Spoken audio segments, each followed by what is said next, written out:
प्रिय विद्यार्थियों, कक्षा 12 के महत्वपूर्ण प्रश्नोत्तर के लिए आपका बहुत बहुत स्वागत है। मैं फ़खरू खान, व्याख्याता इतिहास, कक्षा 12 की 2021 में होने वाली बोर्ड परीक्षा के लिए इतिहास के प्रश्नोत्तर लेकर आया हूँ। तो प्रश्न संख्या 11,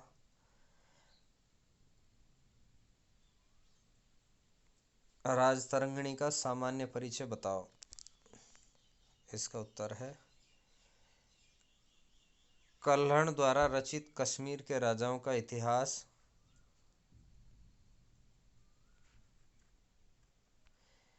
यह एक विशुद्ध साहित्यिक ग्रंथ है जिसकी रचना 1150 में हुई। प्रश्न संख्या 12, तमिल साहित्य का अन्य नाम क्या है?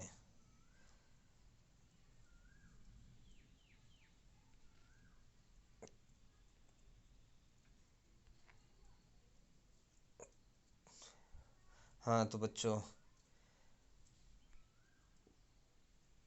तमिल साहित्य का अन्य नाम संगम साहित्य है, जो एक क्षेत्रीय साहित्य है। इसके रचनाकार अगस्त्य ऋषि थे। अगला प्रश्न है, प्रमुख यूनानी लेखक जिनसे भारतीय इतिहास की जानकारी प्राप्त होती है, कौन है यूनानी लेखक? तो ये हैं टैसीमस, हेरोडोट्स, नियाकिस, एरिस्टोबुलस, आनेक्रिटिस, स्ट्रेबो, एरियन, स्काइलैक्स। प्रश्न संख्या 14, भारत की यात्रा करने वाले प्रमुख चीनी यात्री कौन कौन थे?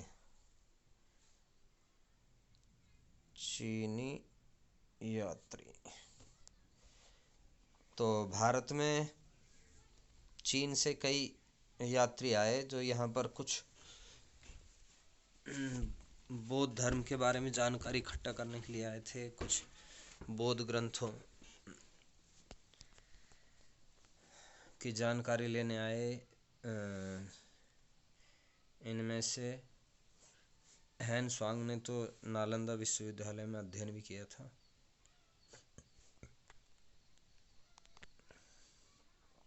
तो ये चीनी यात्री हैं फाइयान, संयुगन, हैनसांग, इत्सिंग महत्वपूर्ण यात्री थे जिन्होंने भारत की यात्रा की।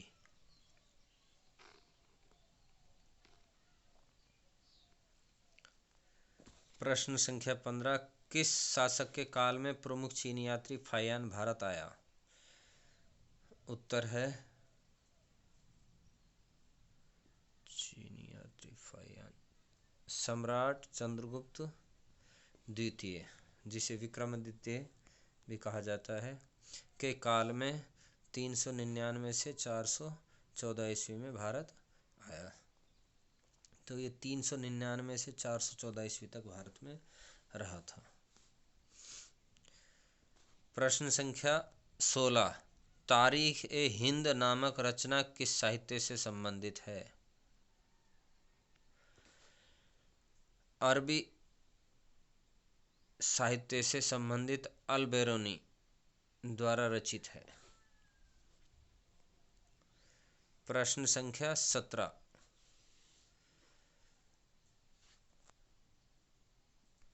वंशावली लेखन की शुरुआत किसके द्वारा की गई? वंशावली लेखन वैदिक ऋषियों द्वारा समाज को संगठित व सुव्यवस्थित करने हेतु वंशावली लेखन की शुरुआत हुई। समाज को संगठित और सुव्यवस्थित। प्रश्न संख्या 18, पुरातात्विक स्रोत से क्या अभिप्राय है? वो प्राचीन अवशेष या पुरानी चीजें जिनसे मानव क्रियाकलापों की जानकारी प्राप्त होती है। तो पुरातात्विक स्रोत में वस्तुएं आती हैं जो कि प्राचीन समय में काम में ली गई थी और अब हमें मिल जाती हैं, तो उन्हें पुरातात्विक स्रोत कहा जाता है।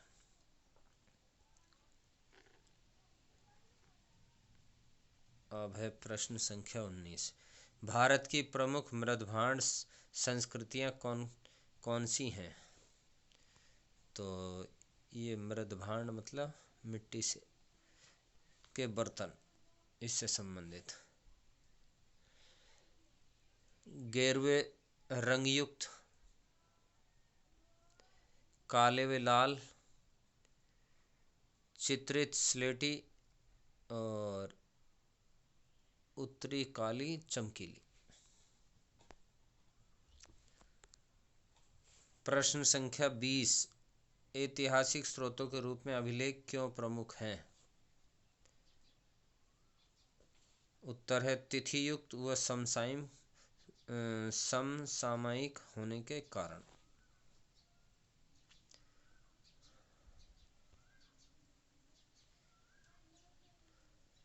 प्रश्न संख्या 21।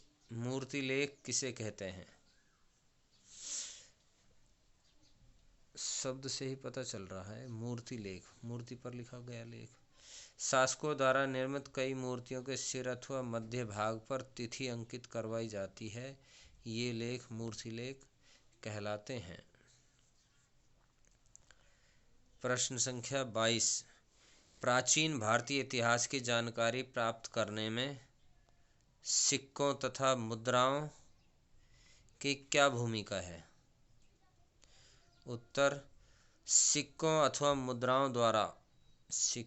मुद्राओं द्वारा तत्कालीन शासकों के नाम, तिथि, समय,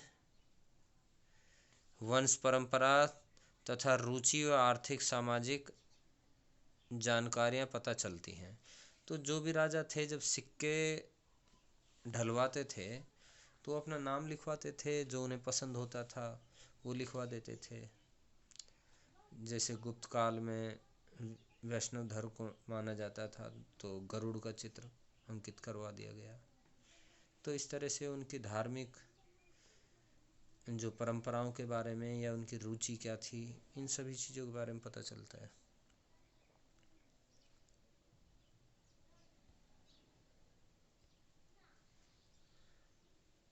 प्रश्न संख्या 23। पंचमार्क सिक्के किसे कहा जाता है? उत्तर सर्वप्रथम सिक्के जो चांदी अथवा तांबे से बने हैं, उन पर केवल चित्र बने हैं, इन्हें पंचमार्क या आहत सिक्के कहा जाता है। पंचमार्क यानी 5 चिन्ह होते थे। आहत सिक्के इनको इसलिए कहा जाता है क्योंकि आहत मतलब चोट मार कर उन पर निशान उभार दिया जाता था।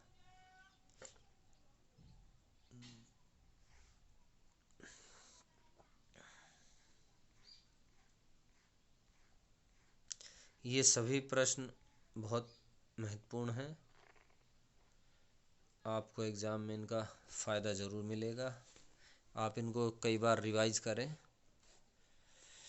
तो हम आगे बढ़ते हैं। प्रश्न संख्या 24। गुप्त काल में किस धातु की मुद्राएं प्रचलन में थी?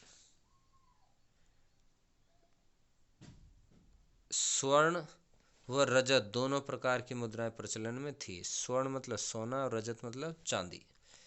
प्रश्न संख्या 25। जोगलथम्बी में पाए गए सिक्के किस काल के हैं? उत्तर ये सिक्के शक सातवाहन काल के हैं। तो शक शासक और सातवाहन शासक, इनकी जानकारी इनसे मिलती है। प्रश्न संख्या 26। स्मारक व भवन प्राचीन इतिहास की जानकारी प्रदान करने में किस प्रकार सहायक हैं?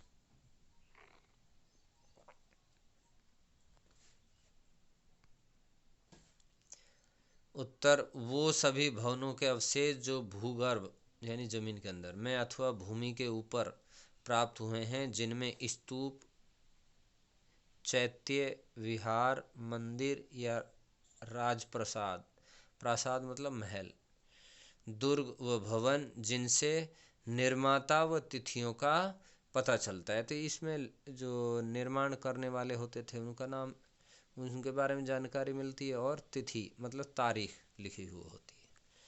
प्रश्न संख्या 27, कौन से स्मारक हैं जो भारतीय संस्कृति का विदेशों में प्रसार करने में सक्षम हैं?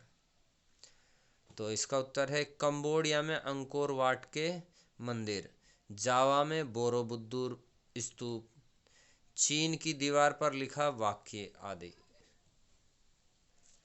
तो ये सभी हमारे देश की संस्कृति का प्रचार दिखाते हैं विदेशों में।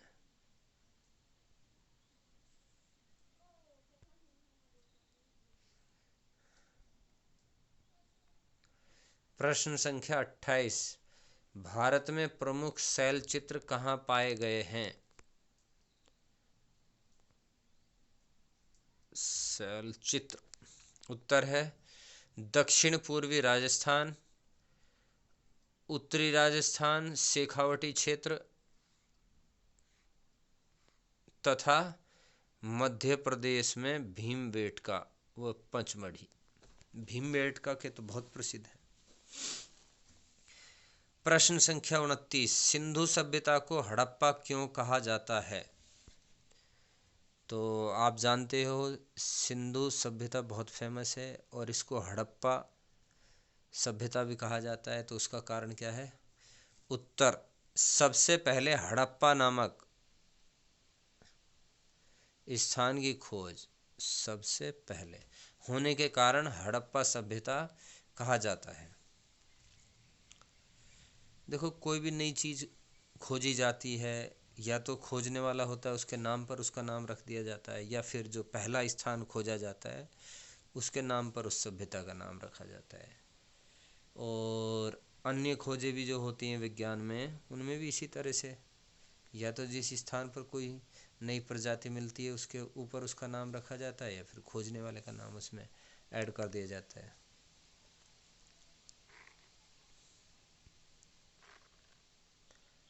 प्रश्न संख्या 30, सरस्वती नदी के बारे में आप क्या जानते हैं?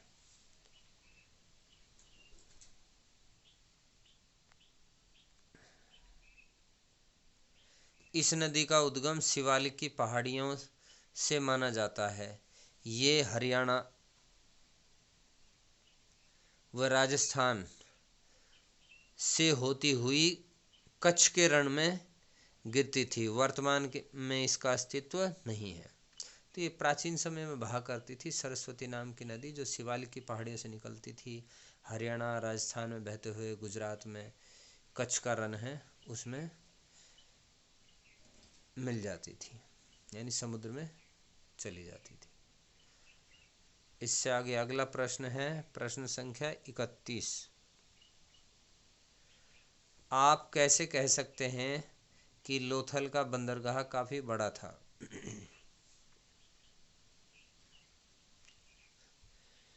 उत्तर, इतिहासकार रंगना व राव ने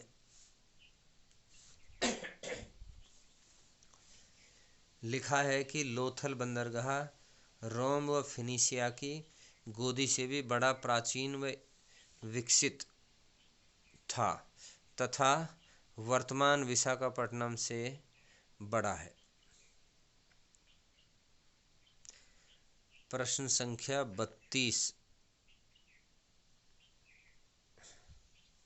सिंधु सभ्यता में कला प्रमुख प्रमाण क्या मिलते हैं? उत्तर है पत्थरों की मूर्तियां, मणके, मृदभांड, मुहरें, कांसे की मूर्तियां, मृण मूर्तियों व पात्र यहाँ की कला के उत्कृष्ट प्रमाण हैं। प्रश्न संख्या 33, सिंधुवासियों द्वारा शल्य चिकित्सा के ज्ञाता होने के क्या सबूत हैं? उत्तर देखिए, कालीबंगा में मिली बालक की खोपड़ी जिससे 6 छेद हैं, इसमें कुछ छेद भर गए प्रतीत होते हैं। इससे पता चलता है हमें कि सिंधु वासियों को शल्य चिकित्सा की जानकारी थी। प्रश्न संख्या 34, किस सिंधु स्थल से घोड़े के अवशेष मिले हैं? तो ये स्थल हैं घोड़े का अवशेष सुरकोटड़ा व रणघुंडई से अवशेष तथा लोथल व रंगपुर से घोड़े की मिट्टी की मूर्तियां मिली हैं। अगर आपसे प्रश्न पूछा जाएगा कि भाई उसके शारीरिक अवशेष के बारे में, तो सुरकोटड़ा और रणघुंडई हैं, लेकिन इसमें केवल मूर्तियां मिली हैं। अब अवशेष नहीं कहेंगे, लेकिन प्रमाण कह सकते हैं हम इसको, जो लोथल और रंगपुर से मूर्तियां मिली हैं, क्योंकि मूर्तियां भी कोई तभी बनाएगा जब उन्हें उस चीज़ के बारे में जानकारी होगी।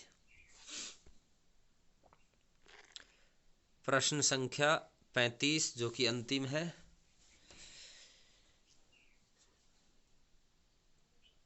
सिंधुवासियों द्वारा धातु उपयोग के अवशेष क्या प्राप्त हुए हैं? उत्तर, वे लोग तांबे व कांसे से परिचित थे, तांबे के मछली के कांटे, बाणाग्र, आरी, तलवार, छैनी, चाकू, बर्तन तथा कांसे से बनी नर्तकी की मूर्तियां मिली हैं। तो ये आज की प्रश्नोत्तरी हमारी यहीं ख़त्म होती है, और इसके बाद में चौथा भाग हम जल्द ही लेकर आएंगे और आपसे जल्द ही मुलाकात होगी। अगर आपको ये चैनल के वीडियो पसंद आते हैं तो आप प्रत्येक वीडियो को लाइक करें और चैनल को सब्सक्राइब करें, जिससे आपको जो नया वीडियो डलेगा तो उसका नोटिफिकेशन आपको जल्द प्राप्त हो जाएगा। इसी के साथ में आप ऐसे पढ़ते रहें और आपके बहुत अच्छे नंबर आए। जय हिंद, जय भारत।